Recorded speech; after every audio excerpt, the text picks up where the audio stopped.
जय हिंद दोस्तों, the Chronicle post में आपका स्वागत है। दोस्तों, आज की इस वीडियो में हम भारतीय डिफेंस और एविएशन इंडस्ट्री से रिलेटेड दो बड़ी खबरों को कवर करने वाले हैं, जिसमें डसॉल्ट एविएशन द्वारा DRAL में रिलायंस की हिस्सेदारी खरीदने की इच्छा जाहिर की गई है और दूसरी खबर भारत, रूस और ब्राजील को लेकर आ रही है, जिसमें रशिया और ब्राजील के द्वारा भारत को पैसेंजर एयरक्राफ्ट के लिए काफी बड़े बड़े ऑफर किए जा रहे हैं। तो इस वीडियो में हम इन दोनों टॉपिक्स के ऊपर डिस्कस करेंगे, तो वीडियो को अंत तक जरूर देखिए। यदि आपको हमारा काम पसंद आए तो वीडियो को लाइक और शेयर जरूर कीजिएगा और चैनल पर नए हैं तो चैनल को सब्सक्राइब भी कर लीजिए। तो चलिए बढ़ते हैं अपनी पहली खबर की तरफ। रिसेंटली कुछ आर्टिकल्स पब्लिश हुए हैं जिनमें कहा जा रहा है कि फ्रांस की aerospace giant Dassault aviation Nagpur के DRAL फैसिलिटी की 100% ओनरशिप खरीदना चाहता है। दोस्तों, DRAL का मतलब है डसॉल्ट रिलायंस एरोस्पेस लिमिटेड। जब 2016 में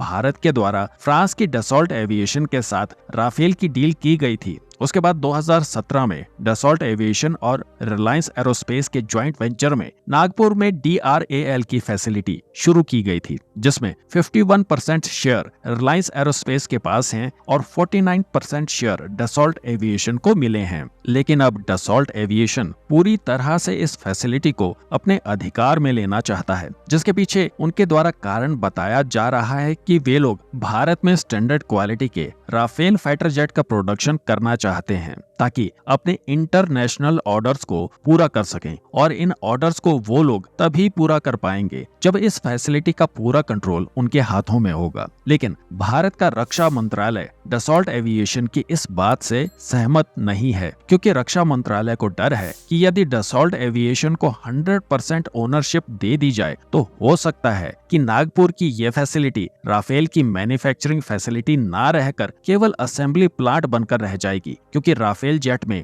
इस्तेमाल होने वाले 40,000 से अधिक छोटे बड़े कंपोनेंट्स DRAL के द्वारा लोकली भारत में ही बनाए जाते हैं। तो इसलिए भारतीय रक्षा मंत्रालय को लगता है कि डसॉल्ट एविएशन बिना किसी लोकल पार्टनर के इन कंपोनेंट्स को अकेले भारत में प्रोड्यूस नहीं कर पाएगा। तो वहीं दूसरी ओर एक्सपर्ट्स का मानना है कि आने वाले समय में MRFA डील के तहत 114 फाइटर जेट का ऑर्डर भारत से डसॉल्ट एविएशन को मिल सकता है, और डसॉल्ट एविएशन नहीं चाहता कि इन 114 फाइटर जेट्स की मैन्युफैक्चरिंग भारत की प्राइवेट कंपनी के साथ ज्वाइंट वेंचर में की जाए। तो चलिए दोस्तों बढ़ते हैं अपनी दूसरी खबर की तरफ। दोस्तों, आज से महीना भर पहले रूस ने भारत को अपने 2 कमर्शियल पैसेंजर एयरक्राफ्ट को भारत में मेक इन इंडिया के तहत मैन्युफैक्चरिंग के लिए ऑफर किया था, जिसमें रूस की तरफ से याकोवेलेव MC-21 और इल्यूशन IL-114-300 को ऑफर किया था। लेकिन इस डील के दौरान रूस की तरफ से एक बड़ी शर्त रखी गई थी कि वे लोग इन दोनों एयरक्राफ्ट्स को एक ही कंडीशन में भारत को देने के लिए तैयार हैं। रूस की इस कंडीशन के अनुसार भारत को डील साइन करने से पहले कम से कम 200 एयरक्राफ्ट्स का एडवांस ऑर्डर रूस को देना होगा, जिसकी वजह से ये डील ठंडे बस्ते में चली गई। लेकिन हाल ही में ब्राजील की कमर्शियल एयरक्राफ्ट बनाने वाली कंपनी एम्ब्रायर ने भारत के सामने रशिया से भी बड़ा ऑफर रखा है। उन्होंने कहा है कि वे लोग कमर्शियल पैसेंजर एयरक्राफ्ट बनाना चाहते हैं, जिसके लिए उन्होंने एम्ब्रायर E195-E2 एयरक्राफ्ट ऑफर किया है, और ब्राजीलियन कंपनी एम्ब्रायर की तरफ से रूस की तरह कोई कंडीशन भी नहीं रखी गई है,